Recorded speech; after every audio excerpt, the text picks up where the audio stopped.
warahmatullahi wabarakatuh. Alhamdulillahirabbil alamin. Pendengar, pemirsa dimanapun Anda berada, kalau kita melihat di masa pandemi ini sangat luar biasa sekali. Semua hal serba terbatas, semua hal serba dibatasi, dan semua hal itu ada protokol-protokol ketat yang harus diikuti bersama. Nah, dalam hal ini tidak terlepas sesuatu yang sebenarnya menjadi ujung tombak bagi masyarakat, yaitu penyuluh ataupun orang-orang yang berhubungan langsung dengan masyarakat, yang sangat dibutuhkan masyarakat untuk tentang informasi-informasi yang tajam dan terpercaya dan tentunya yang ter-up to date bagi masyarakat. Nah, dalam hal ini seorang penyuluh hukum juga tidak terlepas dari pembatasan-pembatasan tersebut. Nah, hadir bersama kita di sini Ibu Siska Sukmawati SHMH, seorang penyuluh hukum dari Kanwil Kemenkumham Kepulauan Riau, di mana beliau juga yang hari-hari biasanya sebagaimana kita lihat di layar kita ini selalu berada ke mana-mana, berada di tempat-tempat yang ada, bahkan di hampir semua kabupaten kota yang ada di Kepulauan Riau beliau kunjungi untuk memberikan penyuluhan hukum. Namun di masa pandemi ini beliau mengalami keterbatasan dengan hal tersebut. Nah, hadir bersama kita ya beliau Ibu Siska Sukmawati SHMH. Dan kita sapa beliau. Assalamualaikum Ibu.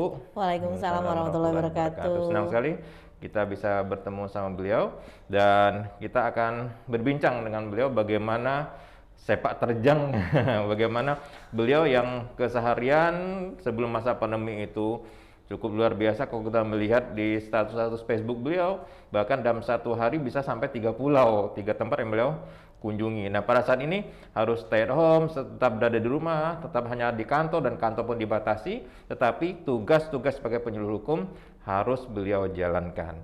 Jadi gimana Bu, ceritain dikit deh Bu, untuk kita bagaimana Ibu berada di dalam kondisi sebagai seorang penyuluh hukum, tetapi juga harus membatasi ya melakukan tugas tadi di kondisi yang terbatas tadi Bu. Iya. Terima kasih nih Pak Nasrum, sharing tentang tugas sebagai abdi negara yang harus memberikan informasi hukum kepada masyarakat sesungguhnya menjadi kerja atau menjadi tugas yang membuat saya bahagia. Seperti tadi bonusnya bisa keliling kabupaten kota gitu ya, bisa datang sesuai panggilan dan permintaan masyarakat untuk menjelaskan, untuk menyampaikan informasi hukum sesuai kebutuhan mereka, sesuai dengan kondisi mereka. Nah, di masa pandemi rasanya semua kita diatur dengan aturan protokol kesehatan untuk menjaga kesehatan kita semua, dan bahkan kami pun di Kementerian Hukum dan HAM Kepulauan Riau juga ada pembatasan bekerja dengan WFH dan WFO dan mengikuti anjuran pemerintah untuk stay at home, tidak melakukan dan tidak mengumpulkan massa. Nah, inilah yang sementara penyuluh hukum tujuan kerjanya justru mengumpulkan massa gitu ya. Selama ini kami mengumpulkan massa, berusaha mengajak masyarakat rame-rame untuk dengarkan kita. Kalau hanya 50-20 orang tuh kurang ya, harusnya ratusan orang gitu. Justru ini yang nggak boleh sekarang ya. Sekarang nggak boleh, jangankan mau 50-20 aja masih dalam pertimbangan begitu. Nah, kondisi inilah yang akhirnya membuat penyuluh hukum harus berpikir mencari solusi bagaimana caranya untuk tetap dapat menyebarluaskan informasi hukum kepada masyarakat, tapi tetap menjaga protokol kesehatan. Nah, jadi beban tugas cukup besar ya Bu ya. Hukum harus berjalan sementara tantangan informasi yang terkadang tidak jelas itu berseliweran gitu ya. Jadi tujuan yang ke bahasa kita, jangan sampai keduluan yang hoax itu sampai ke masyarakat baru hukum datang gitu ya.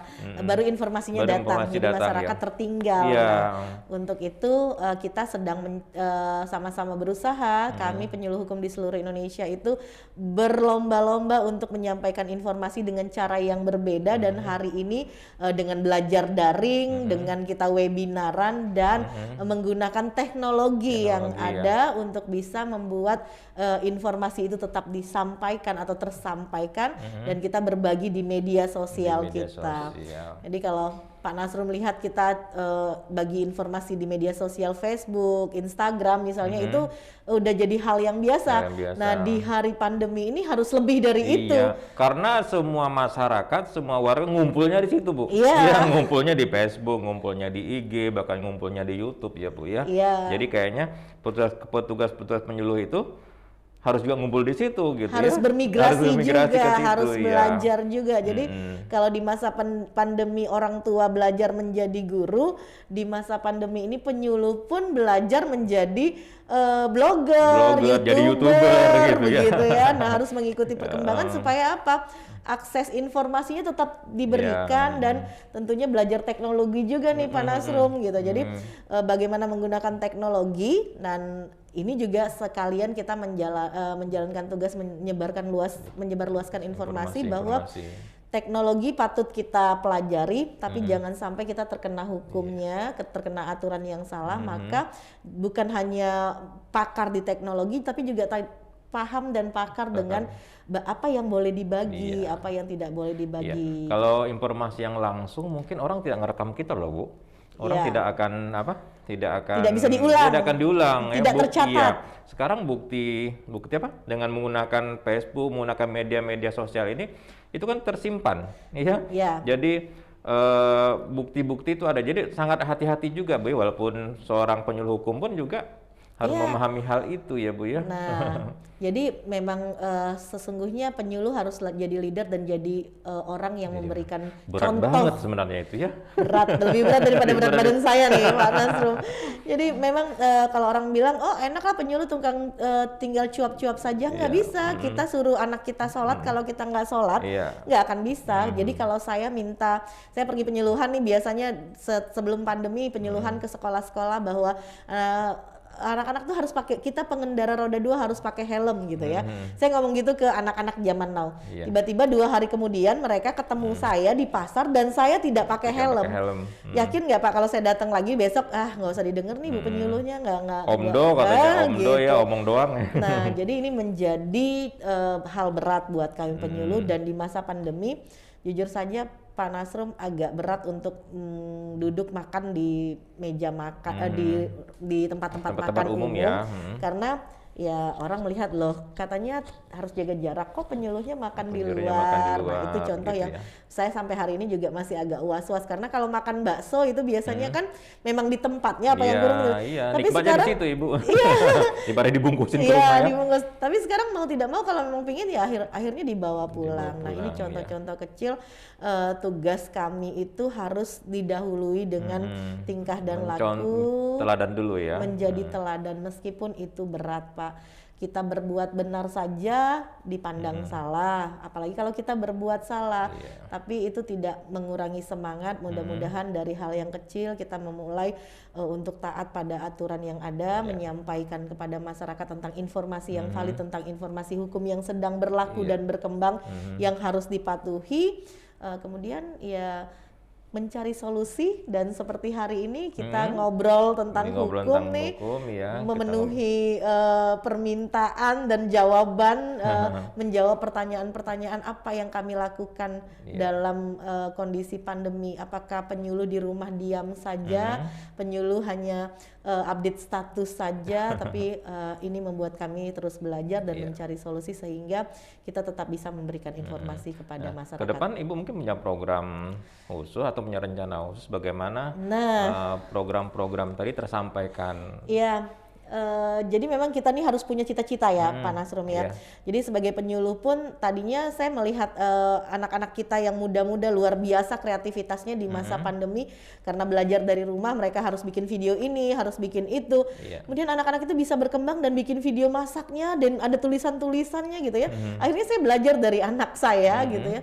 Oh bisa begini, dan akhirnya mungkin kedepannya insya Allah kita akan siapkan YouTube juga, jadi penyuluh zaman now nih gitu ya, dalam tanda kutip ya. Maksudnya kalau saya penyuluhan ke sekolah, saya selalu gunakan bahasa ini Pak. Ketika saya bilang selamat siang, assalamualaikum, saya bertemu dengan anak-anak zaman now ya gitu, mereka mulai perhatikan saya gitu ya. Dan akhirnya saya harus menyampaikan, nggak apa-apa anak-anak zaman now, jangan khawatir, hari ini ketemu sama saya penyuluh zaman now juga gitu. Nah ketika bahasa itu saya gunakan, membuat mereka mau dengerin saya, oh asik nih TikTok nih gitu ya. Nah hari ini saya mencoba tidak hanya dalam dunia nyata kalau kumpul sama mereka, hari ini saya menjawab tantangan, mudah-mudahan cara membuat YouTube nanti. Kita akan bikin YouTube juga dengan edisi informasi.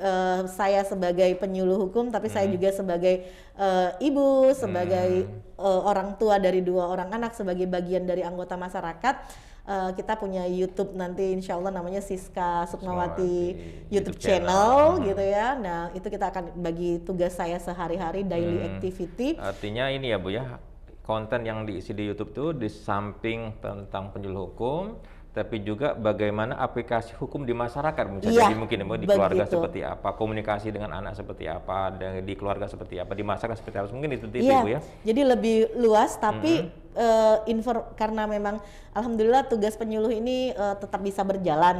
Kita punya beberapa program di radio juga di Kota Tanjung Pinang.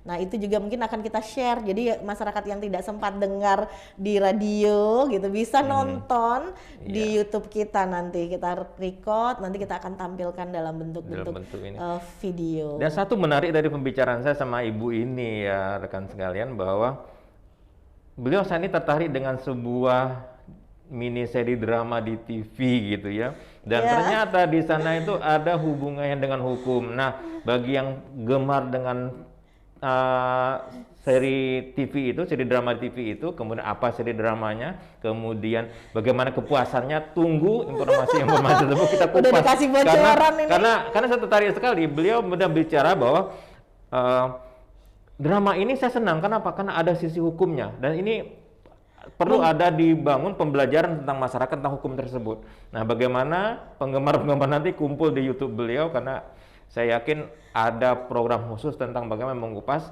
seri per seri daripada drama tersebut. Saya yakin Ibu ya. Jadi ada satu sinetron yang lagi booming, sampai suami saya juga heran, kenapa Ibu penyuluh itu nggak pernah suka sinetron gitu ya, kok sekarang ngikutin sinetron. Ada hal istimewa bagi saya seorang penyuluh, dari sinetron yang kemasannya memang kebetulan lagi diminati banyak orang. Di situ banyak sisi hukum, mulai dari kasus pembunuhan, pencemaran nama baik, pemalsuan, dan masih banyak lagi yang lainnya, termasuk adopsi anak. Nah ini akan saya bahas satu persatu, nanti cuplikan sinetronnya juga akan dimasukkan. Dan bersiap-siap bagi yang, kan kalau di drama tuh ada yang pro kontra itu. Bersiap juga akan menjadi pro kontra juga gitu ya.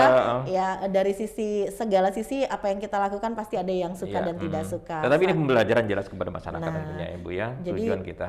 Program kita ini ingin membantu masyarakat memahami hukum dengan cara yang lebih simpel. Mudah-mudahan tidak takut dengan hukum, karena hukum itu bukan hal yang ditakuti, tapi hukum itulah yang akan membantu kita menjalani hidup jadi lebih indah, lebih aman, lebih nyaman. Ya hukum itu bukan dibuat untuk mengekang masyarakat, tetapi bagaimana masyarakat menjadi aman dan nyaman dan ada kepastian dalam masyarakat tentunya. Tentunya kehidupan yang damai bisa terwujud. Jadi kita sama-sama rubah cara pikir kita bahwa hukum itu dibuat untuk dilanggar, tapi tidak. Hukum itu dibuat untuk dipatuhi, sama-sama terima, pelan-pelan pelajari, dan kita bisa amalkan dalam kehidupan sehari-hari. Baik, pemirsa sekalian, bahwa jangan lupa untuk itu subscribe. Apa nama YouTube-nya Bu? Siska Sukmawati YouTube channel. Nanti akan ada informasi terbaru, dan tentunya kita juga ingin ya Bu ya, Ibu juga ingin tentang bagaimana YouTube tadi bisa berkembang terus, kemudian apa yang disampaikan sesuai dengan apa kebutuhan masyarakat. Tentunya ada nanti akan disampaikan juga, ada channel khusus ya Bu, ataupun ada informasi khusus, masukan-masukan ya, mungkin di komentar YouTube nanti ada masukan pengen dibahas apa. Iya, boleh. Boleh seperti itu Ibu ya. Masyarakat butuhnya apa sesuai dengan si Matupang tadi. Kalau siang malam tunggu panggilan, permintaannya mau ngasih materi apa, di komen YouTube channel kita juga gitu, kalau mau bahas apa, nanti kita akan bahas. Bahkan kalau saya kurang paham atau belum paham, kita akan hadirkan pakarnya. Nah, itu dia gitu ya. Untuk sama-sama membahas, sama-sama belajar, sama-sama menambah ilmu. Iya, benar. Baik, pemirsa sekalian, demikian bincang-bincang kita dengan Ibu Siska Sukmawati. Jangan lupa seperti katakan beliau, subscribe YouTube channel beliau, yaitu Siska Sukmawati YouTube channel, dan tunggu informasi terbaru, dan terutama penggemar sinetron tadi gitu ya. Masih di skip nih ya nama sinetronnya. Kita rahasiakan dulu. nanti di edisi selanjutnya ada kupasan tentang cairan aturan tersebut. Demikian, terima kasih. Assalamualaikum warahmatullahi wabarakatuh. Waalaikumsalam warahmatullahi wabarakatuh.